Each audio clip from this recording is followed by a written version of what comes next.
Hi everybody. So this is going to be a quick video.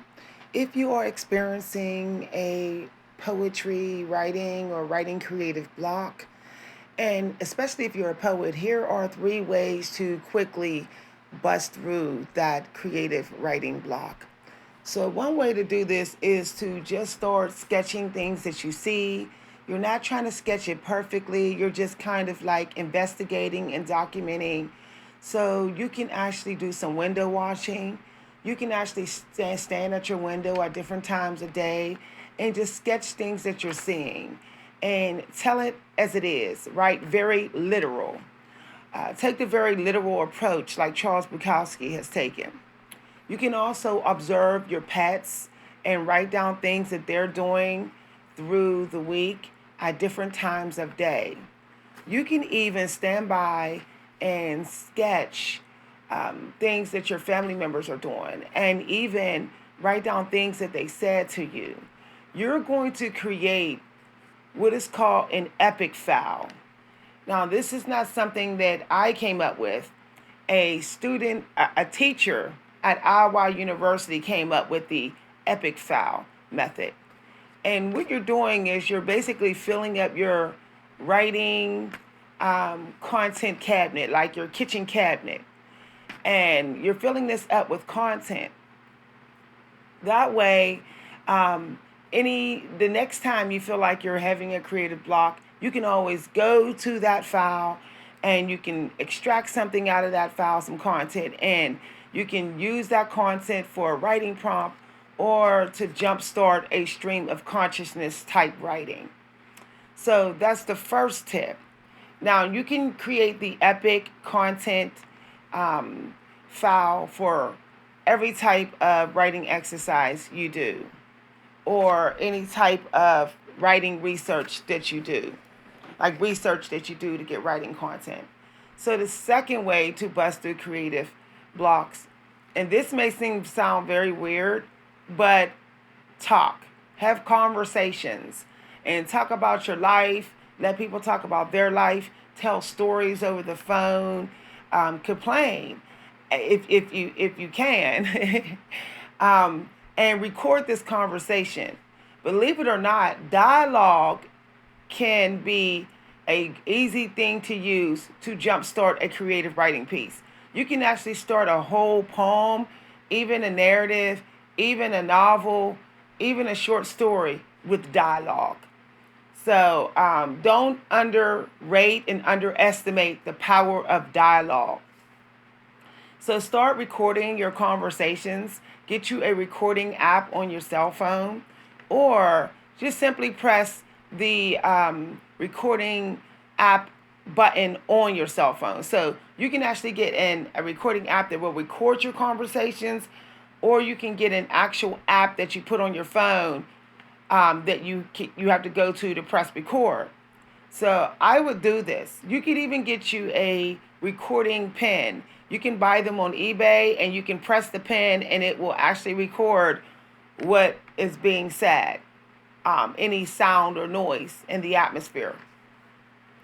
So the thing is, you have to get into the mindset that a writer always writes.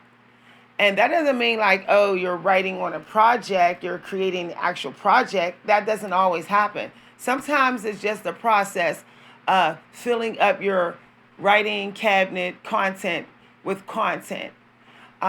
Just think about if you went to your kitchen and there was no food in there at all, or very little food, you would have a hard time coming up with a meal. It may be so simple that it may be too boring and it may not be entertaining or delicious because you don't have much in your content, much in your cabinet. And it will start to actually make you feel insecure and make you not want to cook and make you not want to have nobody over and not really care about cooking anymore.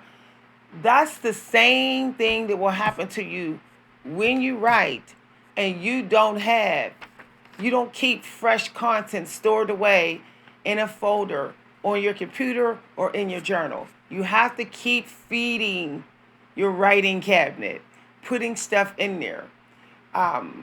I think about Andy Warhol, where he had all those capsules of different things that he felt would be important in the future. And he kept storing these capsules of stuff away. Now they have like a warehouse full of all his capsules of all this stuff. And so think about that. You could take the same approach. You don't always have to think of some new content on the spot. You need to be able to just go to your folders or your journal, grab a line, grab a paragraph, or grab a stanza, and see how you can use that in a theme type writing that you're doing, or a main idea of a type of writing. You can use some of that content that you stored away. But you won't have anything to work with if you don't start just being a collector of content. You can even collect content that's copyrighted. Just make sure you give credit and you note the author. So there's a third way. Collect content that's not yours, but make sure you cite the source and you give credit to the author. This way, if you can't think of anything for your next project, you can go in your file and get something that another author has written, and you can use that to jumpstart your new project, but make sure you have a citation page in which you give the author credit. So, for example, I was writing a letter poem, and I got stuck at a part where I wanted to talk about my friend in the letter, and I didn't know what to say. So I just went online and I started like collecting lines of other writers that I felt were amazing or that really got my attention and was very symbolic in ways. I ended up using one of the lines to represent something that my friend said. Now, of course, it was a lie. My friend never said the specific line that I used of another writer. But as a writer, I have a license to lie. So I ended up citing the source, of course, giving credit to the author. But I did use another author's line for that part of my poem in which I didn't know what to say. So if you don't know what to say, if you don't like none of the content that you collected, just use someone else's content to jumpstart your piece and just give credit. There is a book that I recommend getting, and it is a book that tells you to write between the lines. Now, you can do this exercise with any source. So if you are stuck and you don't know what to write and you feel like you got a creative writing block, get a body of work, split the paragraph in half, a paragraph in half, and write between the lines. Just continue writing about what you already read.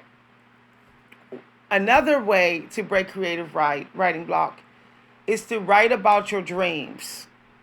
If you have a dream, even if it's all weird and it jumps around and it's not that long, write about it. You don't have to write a lot. You just have to get writing to break creative block. So these are some good tips. They always work for me. Now here's the final tip. This is like a bonus tip. You can get you a book of writing exercises that actually walk you through doing the exercise step by step. So there's a good book. It's called The Poetry Gymnasium. And I recommend every writer to use that book.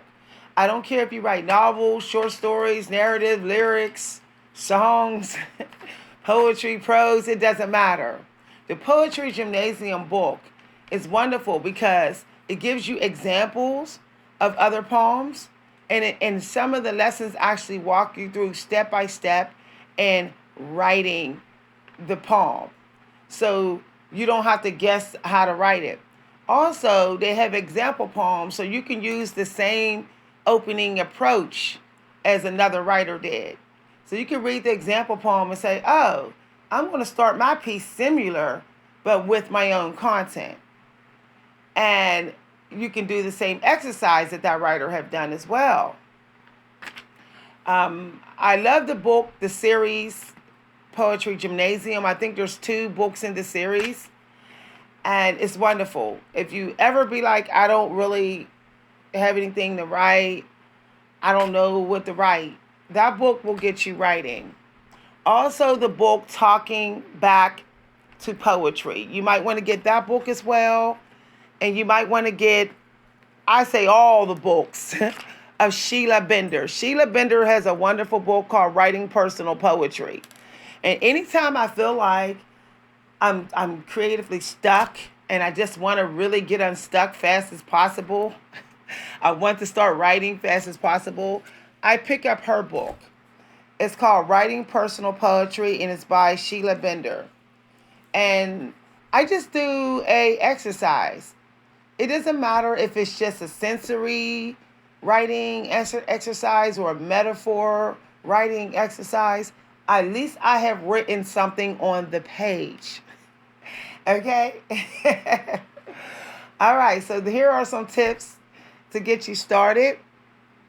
If you enjoyed this video, feel free to let me know. If you want to thank me with a donation, you can send donations to my Cash App at #Coach V Hunter. All donations to give gratitude are greatly appreciated. Thank you for watching my video. Bye.